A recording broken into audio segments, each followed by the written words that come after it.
How many of you in this room tonight think that you are free beings, that you can do what you want? Right? Should be all of you, by the way. For example, tonight I chose to wear this tie. I'm not sure it really works because I think the stripes clash, but my wife lets me get away with it. Normally, if it's really outlandish, she won't let me wear it. But I went with this tie tonight, even though I have another tie that matches a little better, but it was wrinkled. It was wrinkled from packing. And so I am under the impression that I chose to wear this tie. Are you with me, yes or no? How about you? Why are you wearing the clothes you're wearing? You're under the impression that you chose to wear them. Now, here's something I want you to think about. If God so desired, He could create beings who thought they were free. Right? God could make it seem as though you were free. He could create it so that everyone here thought. Right now, He could create the illusion that we're free.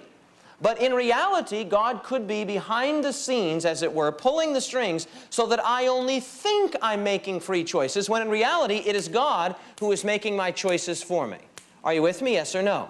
And this would be great. We wouldn't know the difference. I would still fall in love with my wife. She would still fall in love with me. We would think that we made the decision today to go to the Cape, and we would think that we made the decision to come to Nova Scotia, and you would think that you made the decision to sit in the front row. And we would all have the illusion that we are actually free. But there would be one being in the universe who would know that the whole thing was a sham, that we really weren't free.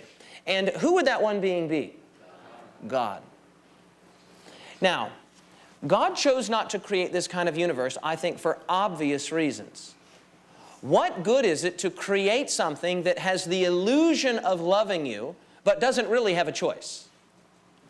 Are you with me, yes or no?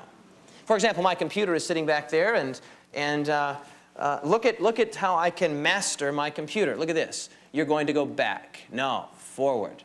No, back. No, you're going to go forward now. In fact, you're going to go forward twice. Look at that.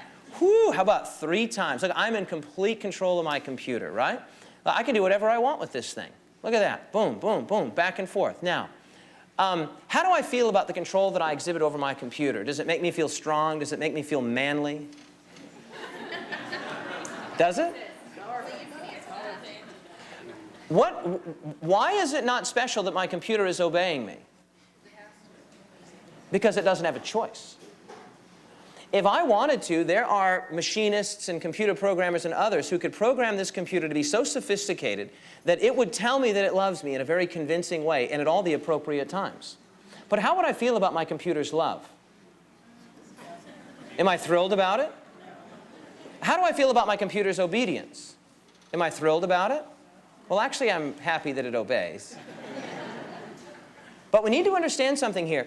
God could have created beings who were not free. But in creating beings who are not free, He immediately truncates the possibility of any actual love or actual loyalty. On April 4th, 1999, I went to the most beautiful wedding I've ever been to. It was mine. And let me tell you what made it beautiful was not the cake cutter, it wasn't the cake, it wasn't the flowers, it wasn't the dress. What made that wedding beautiful was this thing called love. And my wife said, I do. I know, I'm still staggered about it myself. My wife said, I do. And what makes I do so special on April 4th, 1999 is that my wife could have said, I don't. Are you with me, yes or no? God values love. And thus He constructed the universe in such a way that He invites other moral beings to share with Him, to participate with Him in His triune love, Father, Son, and Holy Spirit. And so the 3 options available to God were, number 1, create nothing at all, and thus immobilize the possibility of evil at the outset. Number 2, create beings who are not genuinely free. So the moment that we go to do something that we think is free, perhaps take the forbidden fruit, God doesn't allow it, then our obedience is obligatory. And if obedience is obligatory, it is not genuine loyalty, it is not genuine love, it is not genuine appreciation. So the third and final option available to God was to create beings who were free. Free to love, and necessarily free not to love. The illustration that I like to use is this. If someone walked into this room tonight with a gun and told us all to stand up or he would shoot us, what do you think we would do? Yeah, no one would stand up faster than me. Yes, sir. And if he said, start spinning around, well, what would you do? Right? And then if he said, bark like a dog, bark, bark. And then if he said, flap your wings like a chicken and bark like a dog, bark, bark. Okay, and then if he said, now stop, I would be glad to stop.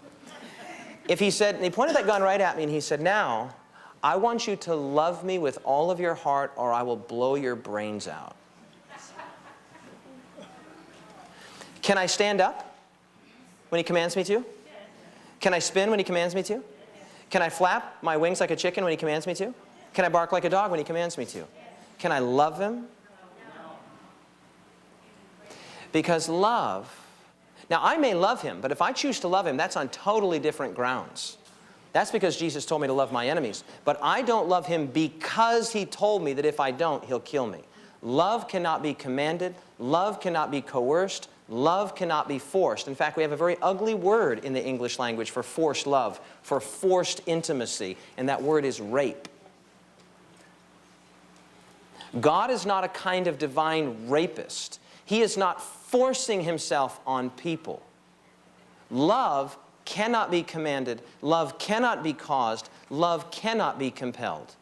Are we together, everyone? Yes or no?